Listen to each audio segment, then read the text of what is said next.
students of class 10th, आज मैं पुनः लाइफ प्रोसेस के बारे में बताने जा रहा हूँ। आज का टॉपिक जीव विज्ञान से लाइफ प्रोसेस का। What our life processes? जैव प्रक्रियाएं क्या है? ये लाइफ प्रोसेसेस क्या होता है? तो मैंने इससे पूर्व के वीडियो में इंट्रोडक्शन किया था कि लाइफ प्रोसेसेस जीवन रक्षित क्रियाएं जो जीवन को बनाए रखते इस धरती पर।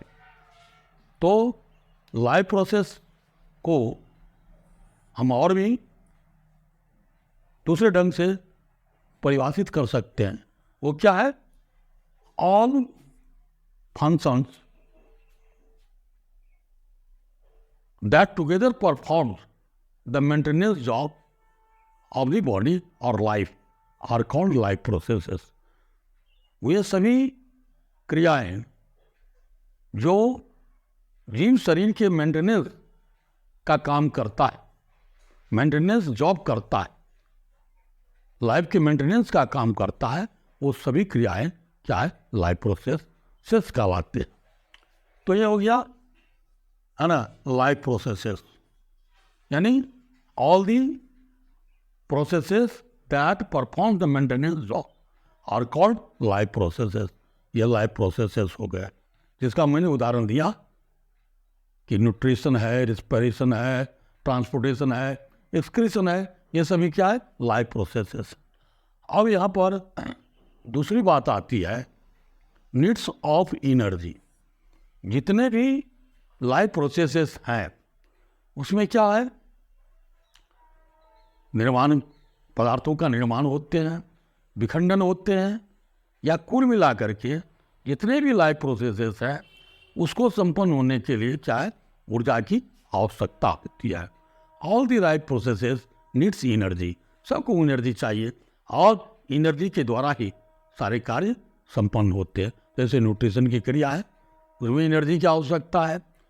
फिर शोषण है, तो शोषण में एनर्जी क्या है? मुक्त ही होता है। लेकिन कुल मिलाकर के ऊर्जा की आवश्यकता होती है। बिना ऊर्जा का कोई भी लाइफ प्रोसेस या शारीरिक क्रियाएं नहीं हो पाएगी, इसलिए एनर्जी की आवश्यकता है। अब ये सवाल है कि एनर्जी आता कहाँ से? शरीर में एनर्जी कहाँ से आता है? तो ये निश्चित रूप से हम सभी जानते हैं कि जीव शरीर में एनर्जी जो है कहाँ से आता है? ये आउटसाइड से आता है। एक जीव शरीर में यह एनर्जी शरीर के बाहर से आता है। तो शरीर से बाहर इस एनर्जी का सोर्स क्या है? तो इस एनर्जी स्रोत को जो शरीर से बाहर से आते हैं उसे कहा जाता है आउटसाइड सोर्स ऑफ एनर्जी। उसे आउटसाइड सोर्स ऑफ एनर्जी कहा जाता है। अब ये आउटसाइड सोर्स ऑफ एनर्जी क्या होते हैं? या फूड, इसे फूड कहा जाता है, भोजन कहा जाता है। तो हम सभी को यह जानना होगा कि आउटसाइड सोर्स ऑफ एनर्जी क्या है? फूड। अब दूसरी बात होती है कि फूड चूंकि आउटसाइड से आते हैं तो इनटेक ऑफ, अब देखेंगे intake of food from outside to inside the body is called nutrition. क्या है? आउटसाइड सोर्स ऑफ एनर्जी को आउटसाइड से शरीर के अंदर लेने की क्रिया को क्या कहा जाता है? न्यूट्रिशन कहा जाता है। ये क्या है? न्यूट्रिशन। यह भी न्यूट्रिशन की एक परिभाषा होगी, न्यूट्रिशन कहा जाता है। तो ये हो गया outside source of energy means मतलब ऊर्जा के बाह्य स्रोत। हम सभी जान गए हैं कि जितने भी लाइफ प्रोसेसेस होते हैं हमारे शरीर में जैव क्रियाएं होती है। जैव क्रियाओं के लिए एनर्जी की आवश्यकता है और ये एनर्जी निश्चित रूप से कहाँ से प्राप्त होते हैं? ये आउटसाइड से प्राप्त होते हैं। और जो आउटसाइड से एनर्जी देता है उसे कहा जाता है आउटसाइड सोर्स ऑफ एनर्जी। और ये आउटसाइड सोर्स ऑफ एनर्जी ये क्या है? फूड। जिस प्रकार के फूड हो, हम पहले से जानते हैं कि फूड जो हमारा है उसकी 3 कैटेगरी है, 3 क्लासेस है। वह क्या है? तो एक एनर्जी गिविंग फूड, दूसरा है बॉडी बिल्डिंग फूड या प्रोटेक्टिव फूड। ये 3 प्रकार के फूड है। तो ये सभी फूड क्या है? हमें एनर्जी प्रदान करते हैं और ये ब्रेक डाउन करते हैं और एनर्जी प्रदान करते हैं। तो इस तरह से हम समझ गए आउटसाइड सोर्स ऑफ एनर्जी को। फिर है कि इनटेक ऑफ फूड, आप भोजन को बाहर से शरीर के अंदर लेने की जो क्रिया है इसे न्यूट्रिशन कहा गया है। तो ये न्यूट्रिशन हो गया। अब जरा देखेंगे, इसमें दिया है कम्प्लेक्सिटी ऑफ कार्बन मोलिक्यूल। इसमें यह कहना है कि जीव शरीर जो है वह क्या है? कार्बन बेस्ड मॉलिक्यूल, यानी लाइफ जो है वह क्या है? कार्बन बेस्ड मॉलिक्यूल से बना हुआ है। जितने भी जीव है वह क्या है? कार्बन बेस्ड मॉलिक्यूल से बना हुआ है। और दूसरी तरफ क्या है कि जितने भी हमारे भोजन फूड सोर्सेस वह भी कार्बन बेस्ड मॉलिक्यूल है। तो क्या होता है? एक कम्प्लेक्सिटी तैयार हो जाता है कार्बन बेस्ड मॉलिक्यूल का, कार्बन मॉलिक्यूल्स का। और कार्बन मॉलिक्यूल्स की जटिलता के कारण due to complexity of carbon molecules के कम्प्लेक्सिटी के कारण जीवों में क्या होता है? There are different modes of nutrition.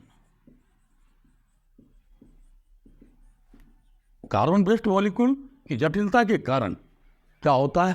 Different modes of nutrition होता है, यानी पोषण की जो रीति है, पोषण के जो प्रकार, वह इस बात पर निर्भर करता है कि कार्बन बेस्ड मॉलिक्यूल की उसकी जटिलता कम्प्लेक्सिटी पर निर्भर करता है। और इस तरह से मोड ऑफ न्यूट्रिशन विभिन्न प्रकार के होते हैं, जैसा कि हम लोग आगे पढ़ेंगे, है ना, मोड्स ऑफ न्यूट्रिशन को, पोषण के प्रकार को। अब है आगे बात कि हम जो भोजन ग्रहण करते, जीव जो भोजन लेता है वह क्या यूनिफॉर्म नहीं है। जिस रूप में हम भोजन ग्रहण करते हैं या कोई भी भोजन लेता है उस रूप में वह क्या है? ऊर्जा प्रदान नहीं कर सकता।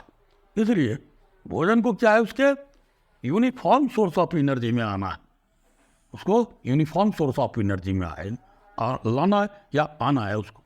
जैसे हम सभी जानते हैं, हमने कार्बोहाइड्रेट लिया या जीव कार्बोहाइड्रेट लेते हैं भोजन के रूप में ऊर्जा प्रदान करने के लिए कार्बोहाइड्रेट।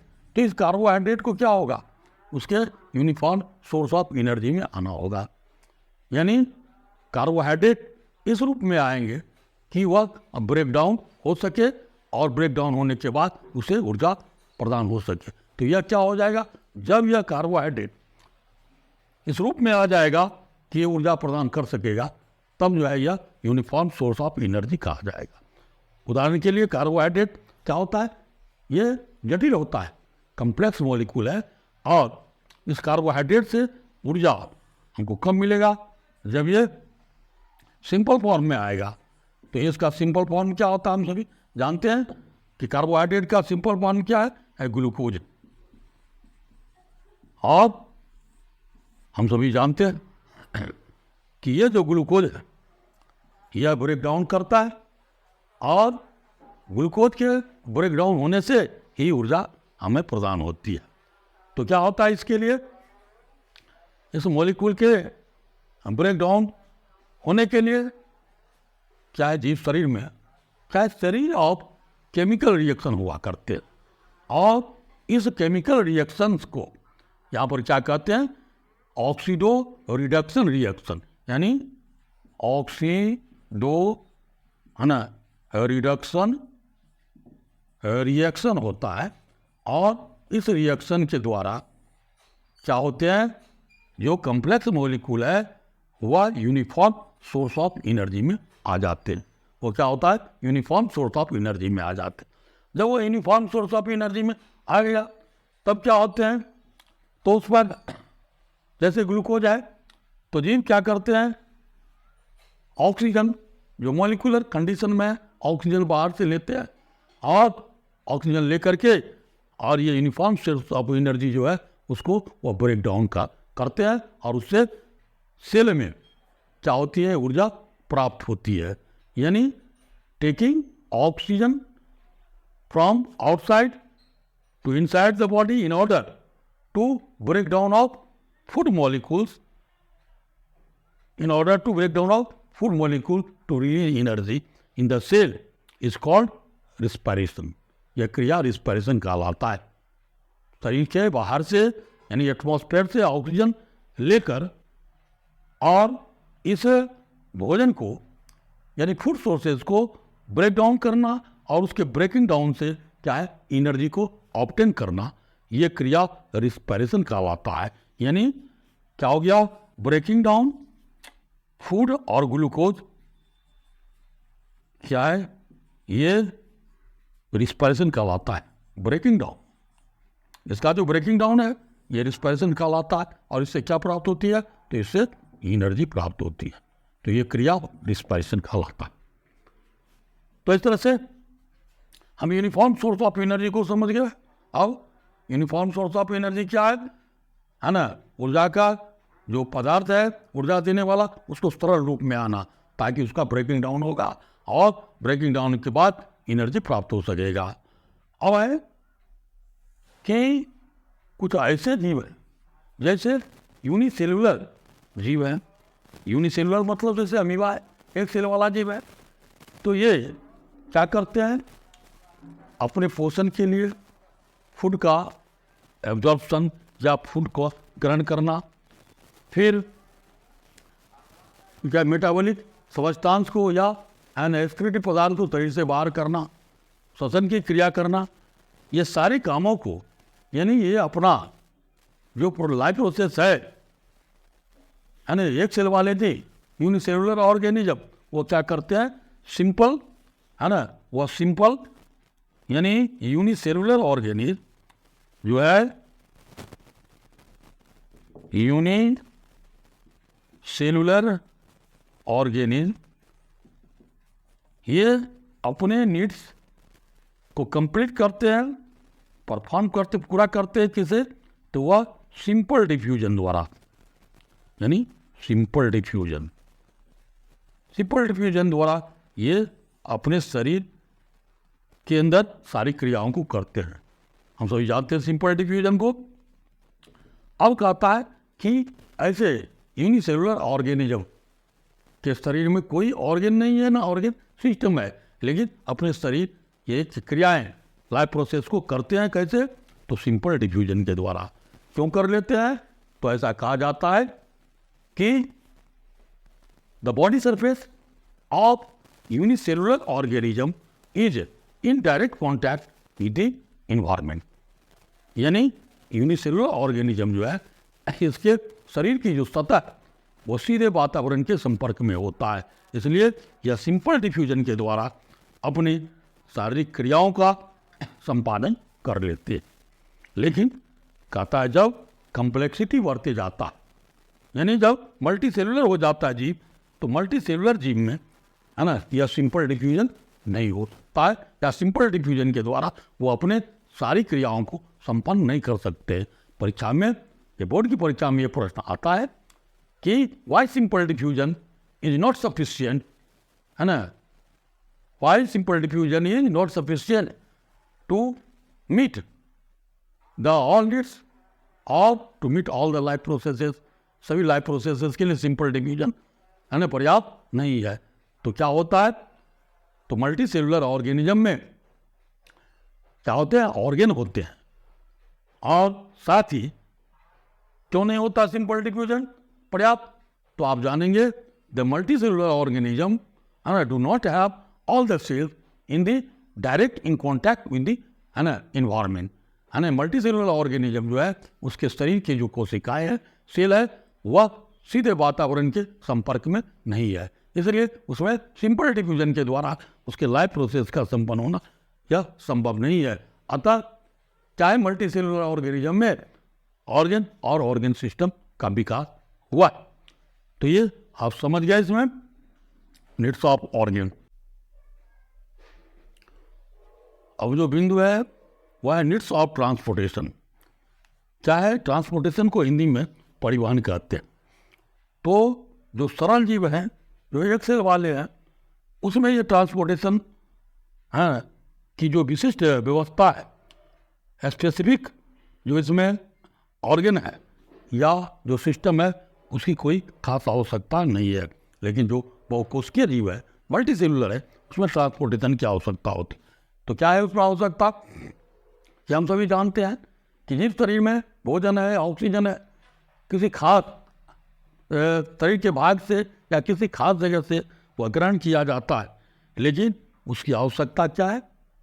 पूरे शरीर में डिस्ट्रीब्यूट होने का, पूरे सेल में जाने का, ताकि प्रत्येक सेल में जाएगा तो वहाँ पर एनर्जी प्राप्त हो सकेगा, है ना। ऑक्सीजन है वह शरीर के एक भाग में लिया जाता है, पूरे शरीर में उसका डिस्ट्रीब्यूशन है, प्रत्येक सेल में उसको जाना है। तो इस क्रिया के लिए क्या होता है?